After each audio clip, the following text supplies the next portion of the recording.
My name is Mattin Biglari, and I'm a research associate at SOAS.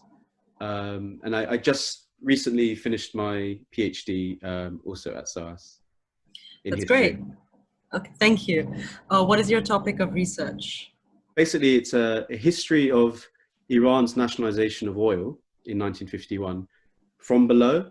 So focusing on the everyday struggles that took place in Abadan, especially over living in labor conditions, expertise, and also environmental issues. That's amazing. Really interesting. Not much about history from below, so it's really important that you chose this topic. And so, what led you to do this research? So it all started I visited Abadan about 7 years ago. Um, Wow, I'm jealous. and I didn't really know much about it at the time.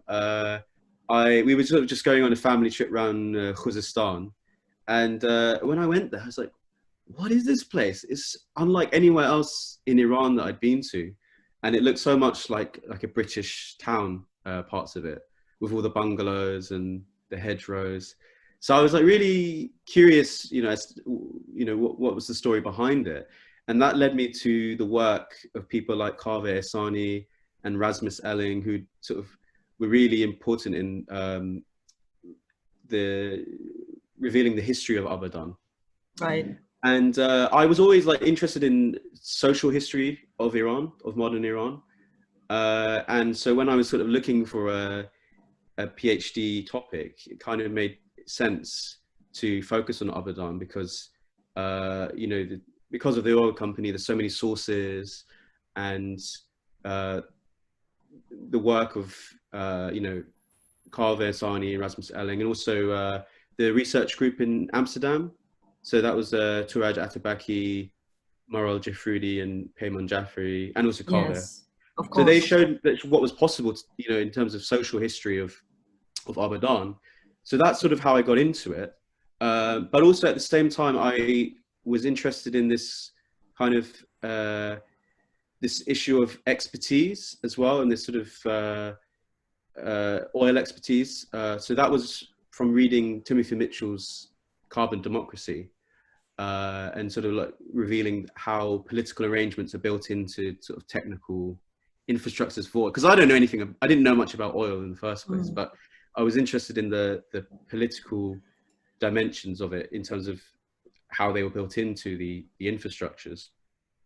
So I sort of, and following that, I sort of came across Katoyun's work, Katoyun Shafi's. Of course. So Maury. she looks at the sort of the oil company and how it's sort of like the socio-technical infrastructures of the oil company. So I was interested in sort of bridging these two areas, social history and sort of STS. And these sort of seem to come together in the story of oil nationalization in 51. That's incredible. And because we always think about, when we think about the oil nationalization crisis, we think 51, 53, but we kind of see it not really within its context. So we just focus on those 3 years, but not really realizing that there's such a great big history. And we Oh, tend to, totally. yeah, and we tend to just look at the big players, the Iranian government, the British government, the Anglo-Iranian Oil Company, but not really knowing the technicalities behind it, the real people, the ordinary Yeah, people who were the workers who were deeply involved and affected. absolutely. So And incredible. they were, there were calls for oil nationalization uh, as early as 46, That's right. Yes, that's right. long before the National Front emerged. That's correct. So there are, that's the thing that I didn't realize at first how much oil nationalization emerged from Abadan itself. That was only evident through the research. But I think it's really a story, an important story to tell. Definitely. No, and thank you for telling it. And I suppose working on Iran, British Petroleum, these must have been the main reasons why you decided to study in the UK. Would you have considered anywhere else to study this? Uh, well, I mean, to be honest, I only considered the UK Okay, for my interesting.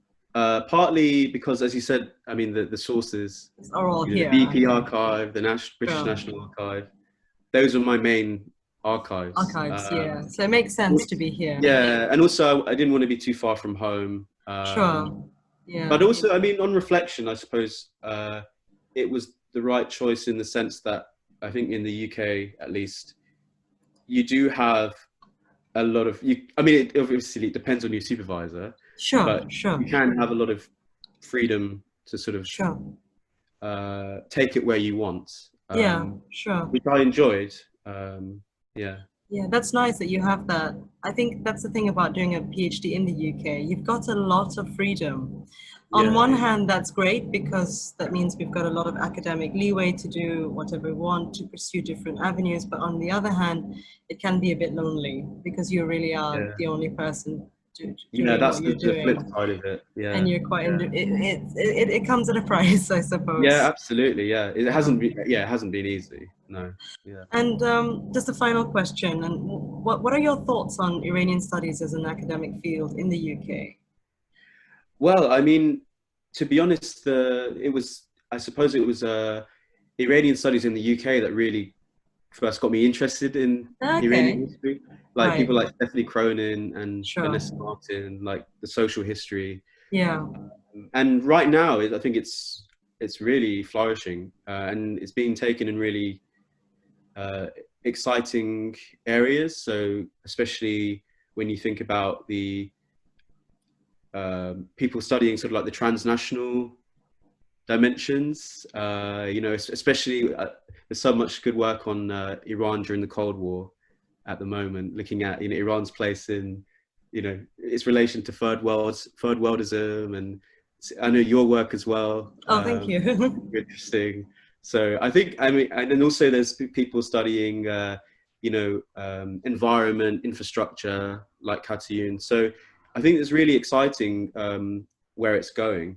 The only unfortunate thing is that it seems in the UK, it's just not reflected in the job openings. Yeah, that's very I think that's true. probably compared to the US and even to and to Europe, to Germany. Yeah, It doesn't seem like there are many job opportunities here in Iranian studies. that's very interesting. I think that should be a topic that I'd like to cover through this initiative as well, as like Mm. what kind of opportunities are out there, and can we create our own opportunities?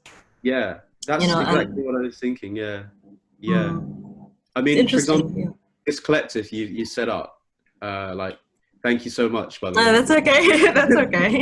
It's a really, really positive step I to think help, so. yeah, build the profile of Of people researchers, in the field. Yeah, and I think it's a visual way to capture what people are doing as well. And also, if you're someone starting out in Iranian studies, you want to know who your colleagues are. And we're scattered throughout so many universities, different departments, and it's nice to hopefully set this up as a one-stop place where we can find the researchers we want to get connected to and the research topics that interest us. So yeah, we'll watch this space. Anyway, thank you so much for your time, Mattin. thank you, And Rowan. yeah, thank you so much. And we'll keep this conversation going. Yeah, absolutely. Okay.